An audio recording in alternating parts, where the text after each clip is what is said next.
नमस्कार, मैं हूं निवेदिता। करीब 74 साल पहले साल 1945 में भारत के पंजाब राज्य में 3 शख्स जेसी महिंद्रा, केसी महिंद्रा और एमजी मोहम्मद ने मिलकर एक कंपनी की नींव रखी थी, जिसे आज लोग महिंद्रा एंड महिंद्रा या महिंद्रा ग्रुप के नाम से जानते हैं। इस कंपनी की जब नींव रखी गई थी तो इसके ठीक 10 साल बाद यानी 1 मई 1955 को महिंद्रा परिवार में एक बच्चे का जन्म हुआ, जिसका नाम रखा गया आनंद महिंद्रा।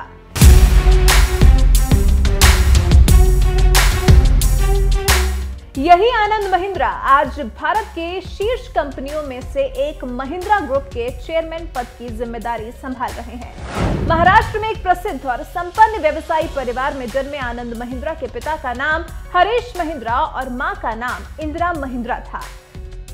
साल 1977 में इन्होंने अमेरिका के हार्वर्ड कॉलेज कैम्ब्रिज, मैसाचुसेट्स के department of visual and environmental studies से स्नातक की शिक्षा पूरी की।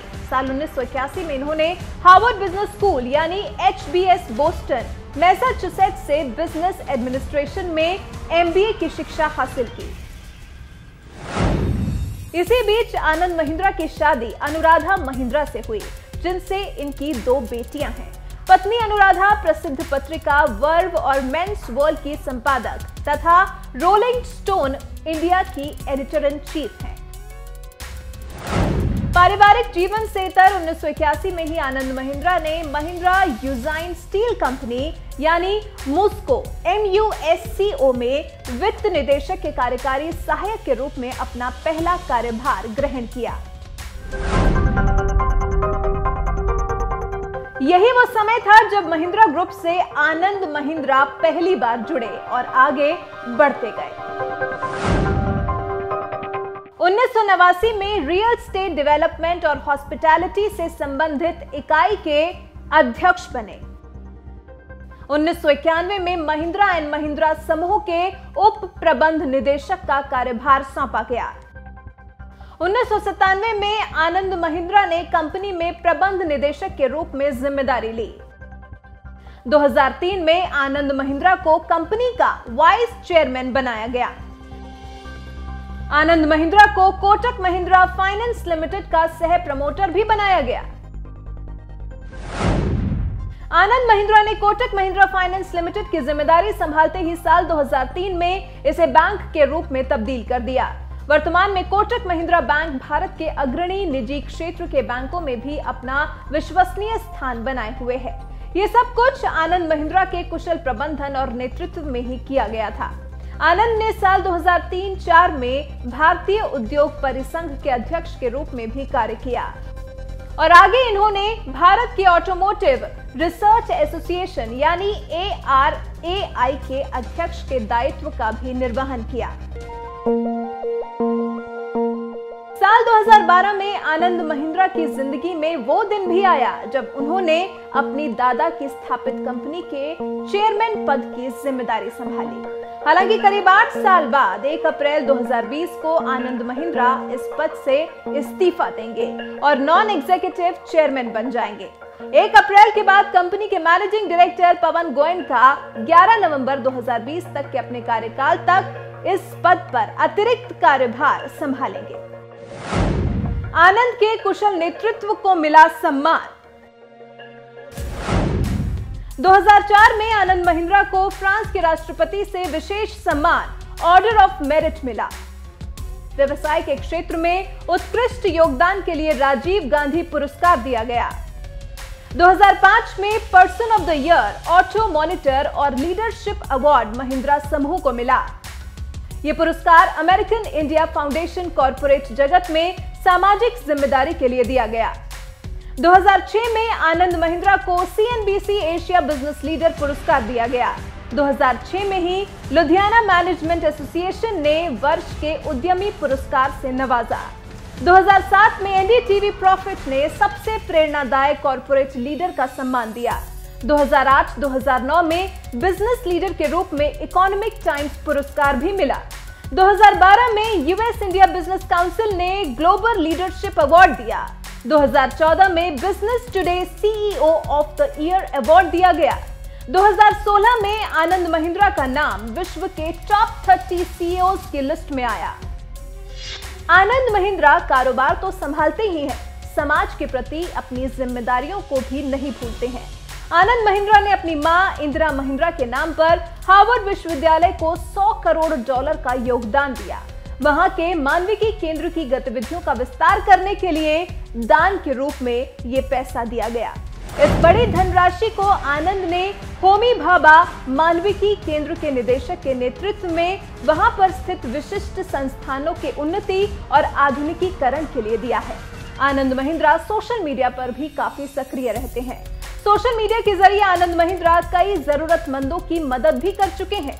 कहते हैं सोशल मीडिया पर ही उन्हें एक ऐसा रिक्शा चालक मिला जिसके रिक्शे पर महिंद्रा का लोगो लगा हुआ है। उस रिक्शा चालक को आनंद महिंद्रा ने हाईटेक वाहन उपलब्ध कराया। आनंद महिंद्रा से जुड़े ऐसे कई किस्से हैं जो उन्हें जरूरतमंदों और समाज के प्रति संवेदनशील बनाते हैं। रोशनी आपसे आ रही है प्रधानमंत्री जी। वाह वाह वाह। माननीय प्रधानमंत्री जी, सबसे पहले मैं भी सोल पीस प्राइज पुरस्कार के लिए आपको बहुत बधाई देना चाहता हूँ। Thank you. आप जानते हैं कि महिंद्रा समूह का कितना गहरा संबंध है कोरिया के साथ, और इस पुरस्कार के वजह से न सिर्फ हमारी लेकिन सब जो इंडियन कंपनीज हैं और हर भारतवासी की ब्रांड एक्विटी बहुत बढ़ जाएगी कोरिया में। सो बधाई आपको, बहुत बहुत धन्यवाद। Thank you. आज मुझे ऐसा लग रहा है कि हम इस कार्यक्रम का शुभ आरंभ वेट लिफ्टिंग ऑडिटोरियम में कर रहे हैं, और मुझे लगता है ये बात अपने में ही एक बहुत सुखद संयोग है, क्योंकि हम सब जानते हैं कि हमारे प्रधानमंत्री जी बड़े हैवी वेट पॉलिसीज़ को तैयार करने में और बड़े भारी मुद्दों से निपटने में लगे रहते हैं, जैसे कि स्वच्छता को अपनाना, भ्रष्टाचार से लड़ना और आज सामाजिक जिम्मेदारी को उठाना। लेकिन मुझे लगता है कि आज आप वेट लिफ्टिंग में एक नए कीर्तिमान को स्थापित करने वाले हैं, क्योंकि आज आप इस वजन को अकेले में नहीं उठाने वाले हैं। आपने 40 लाख लोगों को अपनी टीम में भर्ती करा दी।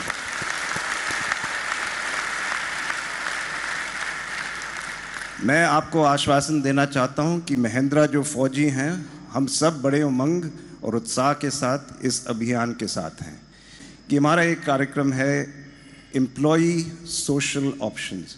तो जब हम ईसॉप्स की बात करते हैं तो हम एम्प्लॉई स्टॉक ऑप्शंस पे नहीं लेकिन सोशल ऑप्शंस पे ज़्यादा ध्यान देते हैं। और मैं आज आपको वादा देता हूं कि आज से हम सेल्फ फॉर सोसाइटी के प्लेटफॉर्म से जुड़ जाएंगे, वो आपसे वादा है। प्रधानमंत्री, मेरा एक सवाल है और वो है कि यहाँ 2000 युवा साथियों बैठे हैं, लाखों और देख रहे हैं इस कार्यक्रम को।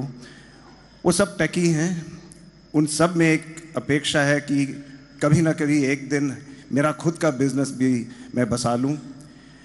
How do we give them encouragement that whatever they do, whether it's a new social startup or individual social responsibility, how can they synergize with state, local and central governments to multiply their efforts? Thank you. धन्यवाद जी। धन्यवाद Anand ji.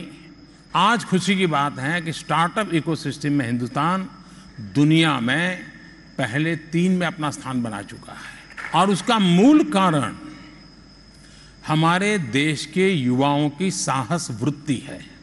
Social startup मैं देख रहा हूं कि एक बहुत बड़ा वर्ग, और आज एक स्टार्टअप का मूड बना हुआ है, छोटा सा ही क्यों ना हो स्टार्टअप का। सोशल स्टार्टअप के लिए हमारे देश में बहुत बड़ा अवकाश है जी। पढ़े लिखे तेजस्वी तपस्वी नौजवान वो जो सेवा करते हैं तो उसमें वैल्यू एडिशन होना चाहिए। और मैं इस पीढ़ी के साथ आज जो बात कर रहा हूं देश भर में, उसमें अधिकतम वो लोग हैं जिनके अंदर वो विधा है।